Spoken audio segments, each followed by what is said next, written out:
پر ہے، ایک تو زندگی کے اس لمحے تک اللہ نے یہ بابرکت لمحے ہم سب کو نصیب فرمائے، پھر اختتام کی طرف یہ بھی لمحے اللہ پاک نے ہم سب کو نصیب و مقدر فرمائے، لیکن یہی دعا ہے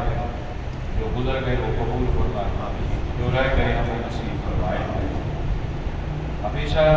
جب بھی کسی کی تربیت کی جاتی ہے تو آغاز ہمیشہ پیار سے ہوتا ہے، پہلے سمجھایا جاتا ہے، جس کو نہیں پتا ہوتا اس کو طریقہ کار بتایا جاتا ہے۔ آپ کے پاس کوئی کاریگر آتا ہے نیا تو سب سے پہلے اسے مجلس بتاتے ہیں کہ بس تو بیٹھ کے آنا جانا دے، چند دن کے بعد پھر آپ اپنے کام کے حوالہ سے اس کو اوزار وغیرہ بتائیں گے، جو بھی کام ہوگا اس کے مطابق بتائیں گے، پھر اس کام کے حوالہ سے جو بھی فنکاری ہوتی ہے اس کے بارے تھوڑا تھوڑا اس کو سائچہ سمجھائیں گے۔ جب وہ سمجھدار ہو جائے، درمیان میں چلا جائے، جب پورا قانون اس کی سمجھ میں آ جائے تو پھر وہ غلطی کرے تو تھوڑی بہت ہی ڈانٹ ڈپٹ ہوتی ہے۔ اگر وہ ڈانٹ ڈپٹ سمجھ گئے تو بہترین ہے، نہیں تو اینڈ پر پھر اس کو یہ بتایا جاتا ہے کہ دیکھ اگر اس قانون کے مطابق وہ اپنی زندگی سنوارے گا تو کہیں بھی دکان کھول لے گا تو کامیاب، اگر غلطی کر لے گا تو تیری دکان کا کروڑوں روپیہ لگا کر بھی تجھے ناکامی ہوگی، پھر تجھے اپنے کیے کا حساب دینا ہوگا، یعنی کہ جس نے تیرے ساتھ انویسٹمنٹ کی ہے وہ تجھ سے حساب مانگے گا۔ ایسے ہی بس اللہ نے ہم سب کو قرآن میں جب ابتدا کی الف لام میم سے تو پیار سے سمجھایا، ذالک الکتاب لا ریب فیہ، یہ پیار کی کتاب ہے، اس میں شامل نہیں ہے۔ پہلے اٹھن بیٹھن سمجھایا، پھر اللہ پاک نے اپنے طریقہ کار سمجھائے، میں کون ہوں، میں خالق ہوں، آسمانوں سے پانی نازل کس نے کیا ہے، زمین سے جڑی بوٹیاں پیدا کون کرتا ہے، تمہاری لیے خوراک کون پیدا کرتا ہے، کشتیاں لوہا ہمیشہ پانی میں ڈوب جاتا ہے مگر لوہا اگر کشتی بن جائے تو وہ تیرتا ہے، ان کشتیوں کو تیراتا کون؟ یہ ساری چیزیں سمجھا دی۔ پھر آہستہ آہستہ اس کو دکان کے حوالہ سے، زندگی کی دکان ہے، کیا کھانا ہے، کیا پینا ہے، کس طرح سنبھالنا ہے، کس طرح اٹھانا ہے، درمیان سے بالوں میں جا کر حرام اور حلال کے احکام بتا دیے۔ اب ہم آخر میں آج آپ نے آخری سپارہ سنا سورہ ناباؤں سے ایک خبر دے دی، کیونکہ جب غلطی کر لیں تو پھر سمجھایا جاتا ہے تیری دکان اب پکی ہوگی، اب تیرے اندر گنجائش نہیں ہے، تو سن لے میں نے ساری زندگی اب تک تیرے اندر انویسٹمنٹ کی ہے، یعنی تجھے رحمت سے پالا ہے، اگر اس انویسٹمنٹ کو تو سنبھال جائے گا تو ٹھیک ہے، ورنہ پھر آگے فرمایا یسألون، کیا اب آغاز کیا کیا،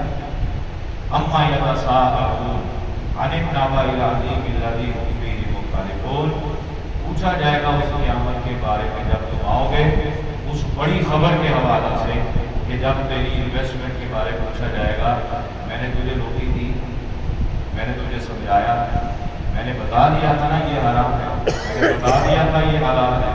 میں نے کہا تھا کہ مجلس کی ادا کیے ہیں، میں نے کہا تھا کہ آپس کے تعلقات کو اس طرح استوار کرنا ہے، اگر سنبھل گیا تو انویسٹمنٹ کری، پھر قیامت میں دن برابر نہیں، اگر نہیں تو پھر فرمایا الم نجعل الارض مہادا والجبال اوتادا، اب کھول کر نامہ اعمال کہ اگر میں نے نہیں سمجھایا تو پھر بتا، میرے نہ سمجھانے کے اوپر تو نے غلطی کر لی ہے، اب تجھے اس کا حساب ہے۔ یہ جو آخری شمارے ہیں ان میں سب قیامت حاضر ہے، اس میں انسان کے حساب کتاب کا، اس میں قبر کے اندر کیا ہونا ہے اس کا ذکر بتا دیا، ساتھ ساتھ بیچ میں وہ الفاظ بھی بتا دیے کہ انسان کو اس کی اصلیت سمجھا دی، جو کل علیم صاحب کے سمجھے قرآن پر بیٹے پر وہ جو آپ کو من نطفہ علاقہ فخلقنا العلقہ مضغہ، انسان کس سے بنا ہے اس کی طریقہ کار اس کو سمجھا دیے کہ پھر اپنی اصلیت پہ غور کرتے چلے جانا۔ تو ان چیزوں پر غور کرتے ہوئے قرآن کا اختتامی سپارہ قیامت پر ہے، لیکن آپ کو پتہ ہے کہ جب آپ کسی کے سامنے رکھ کر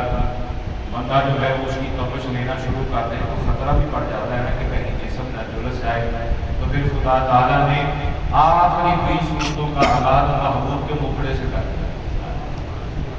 والضحى واللیل اذا سجا ما ودعک ربک وما قلی. پھر آگے انا انزلناہ فی لیلۃ القدر. پھر اس کے بعد اور صورتیں بیان کر دی. سارا اینڈ کیا فرمایا؟ لیکن مالک اتنا مہربان ہے. شروع سمجھانے سے کیا اور جب سمجھ گیا تو پھر بھی بندے کی بندہ ہونے کی حیثیت سے غلطی ہے نا، تو آخری صورت میں فرمایا اچھا چل کوئی بات نہیں، قصور تیرا بھی نہیں، قل اعوذ برب الناس مالک الناس الہ الناس من شر الوسواس الخناس. ٹھیک ہے قصور تیرا بھی نہیں ہے، ایک شیطان میرا بھی مد مقابل ہے، جہاں میں نہیں لگتا ہوں وہاں تجھے وہ بھی اچھا دیتا ہے. پھر اس کو بھی اس درمیان میں لے لیا. تو گویا مالک اتنا مہربان ہے کہ ساری غلطی ہمارے بندے کی ڈالی، کچھ اس کا قصور بھی شامل کر دیا ہے. لیکن پھر بھی ہم سب کو سمجھنا چاہیے کہ طاقتور شیطان نہیں ہے، طاقتور اللہ تعالیٰ نے اپنے بعد اگر بنایا ہے وہ انسان کو بنایا. اللہ پاک وہ پیار محبت کے قصے جو الف لام میم سے ہم نے سنے اور اینڈ پہ آ گئے ہیں، تو اینڈ پہ یہی ہے کہ یا اللہ میں اس شیطان سے پناہ مانگتا ہوں جو مجھے تیری طرف آنے سے روکتا ہے. اللہم صلی